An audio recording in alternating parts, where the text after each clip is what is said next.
የተወዳጁ ክለብ አርሰናል ደጋፊዎች እንዴት አመሻችሁ?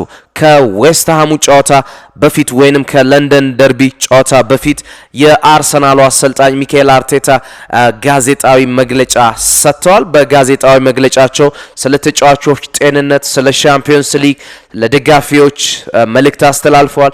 ስለ ተጫዋቾች ብቃትና ስለ ዌስት ሃሙ ጨዋታ አስተያየታቸውን ሰጥተዋል። አጠር ባለ መልኩ አቀርብላችኋለሁ። የዚህ ቻናል አባል ካልሆናችሁ የፕላስ ወይንም የመደመር ምልክቷን በመንካት አባል እንድትሆኑ በአክብሮት እንጠይቃለን። በቅድሚያ ስለ ተጫዋቾች ጉዳት ነበር አሰልጣኝ ሚካኤል አርቴታ ያነሱት። ከባለፈው ጨዋታ በኋላ አዲስ የጉዳት ዜና የለም። ሆኖም ሚካኤል ሜሪኖና ዩሪያን ቲምበር እሁድ ለሚደረገው ጨዋታ አይደርሱም። እስከ ውድድር አመቱ ማብቂያ ድረስ የመመለሳቸው ነገር አሁንም እርግጠኛ አይደለውም። ወደ ሜዳ ለመመለስ ብዙ ስራዎች ይቀርዋቸዋል በማለት ተጫዋቾቹ ምናልባት በዚህ የውድድር አመት ወደ ሜዳ ላይመለሱ የሚችሉበት እድል እንዳለ አሰልጣኝ ሚካኤል አርቴታ ተናግረዋል። ስለ ሻምፒዮንስ ሊግ የፍጻሜ ጨዋታም አስተያየታቸውን ሰጥተዋል። እንደሚታወቀው ፒኤስጂ ባየር ሙኒክን በመጣል ከአርሰናል ጋር በቡዳፔስት ሃንጋሪ ለሚደረገው የፍጻሜ ጨዋታ ማለፋቸው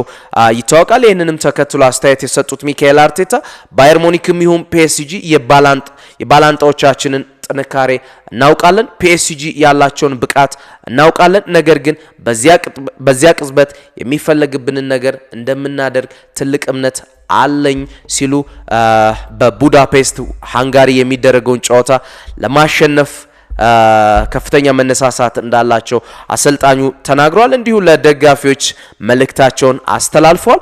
ትኩረታችሁ አሁን ባለው ሁኔታ ላይ ይሁን፣ አሁን ባለው ሁኔታ ተደሰቱ። በውድድር አመቱ በሙሉ ስናሳየው የነበረውን ወይም ከዚህ በላይ የሆነ ጉልበት ለስኬት ያለን ረሃብና ፍላጎት ይዛችሁ ተዘጋጁ።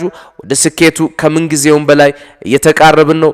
ስለዚህ አሁን የምናደርገው እያንዳንዱ ነገር ትልቅ ትርጉም ይኖረዋል በማለት ደጋፊዎች ከጀርባቸው እንዲቆሙ መልእክታቸውን አስተላልፈዋል። ስለ ተጫዋቾች ብቃት በተለይ ስለ ዴቪድ ራያ፣ ሳካ፣ ሉዊስ ማይልስ ስኬሊ እና ስለ አጥቂያቸው ቪክቶር ዮኬሬሽም እንዲሁ አስተያየታቸውን ሰጥተዋል። ዴቪድ ራያ ክለቡን ከተቀላቀለ ጀምሮ ያሳየ ያለው ቀጣይነት ብቃት ወይንም ኮንሲስተንሲ ማንም ያልጠበቀው ነው። እጅግ ከፍተኛ ደረጃ ላይ ደርሷል።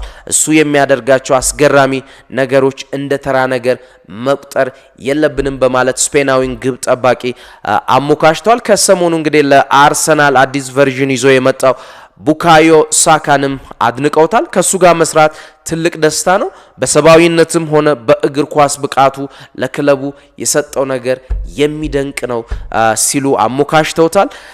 ስለ ሉዊስ ማይልስ ስኬሊም ባልተለመደ ቦታ ላይ ቢጫወትም እያሳየ ያለው በራስ መተማመንና ብቃት አስገራሚ ነው። እድል ሲሰጠው በሰጠው ምላሽ ደስተኛ ነኝ በማለት ሉዊስ ስኬሊ በመሃል ሜዳ ላይ ወይንም ባልለመደው ቦታ ላይ ማለትም ወደ ዋናው ቡድን ካደገ በኋላ እየተጫወተ ባልሆነበት የአማካይ ክፍል ላይ ያሳየ ያለው ድንቅ እንቅስቃሴም አስገራሚ እንደሆነና ያሳየ ባለው ነገር ደስተኛ መሆናቸውን አሰልጣኝ ሚካኤል አርቴታ ተናግረዋል። ስለ ቪክቶር ዮኬሬሽ ደግሞ ኳስ የመያዝ ብቃቱ በከፍተኛ ሁኔታ እየተሻሻለ ነው። ይህ ባንድ ጀንበር የመጣ ሳይሆን ለወራት በትጋት ሲሰራ የቆየው ውጤት ነው። እሱ ሁሉ ጊዜም ለመማር ዝግጁና ጠንካራ ሰራተኛ ነው በማለት አድናቆታቸውን ገልጸውለታል። ስለ ዌስት ሃሙ ጨዋታ ደግሞ ከአትሌቲኮ ማድሪድ ጨዋታ በኋላ ትኩረታችን ሙሉ በሙሉ ወደ ዌስት ሃም አዙረናል። ጨዋታው ለሁለቱም ክለቦች ትልቅ ትርጉም አለው። እዚያ ሄደን ለማሸነፍ በአእምሮም ሆነ በአካል ተዘጋጅተናል ሲሉ ተናግረዋል። ስለ ራይስ ወደ ቀድሞ ክለብ መመለስ የተጠየቁት ሚካኤል አርቴታ ዴክለር ራይስ ለኛ ድንቅ ተጫዋች ነው እና አንዱ መሪያችን ነው። ለክለቡ እያበረከተ ያለው አስተዋጽኦ በጣም ትልቅ ነው ሲሉም ተናግረዋል።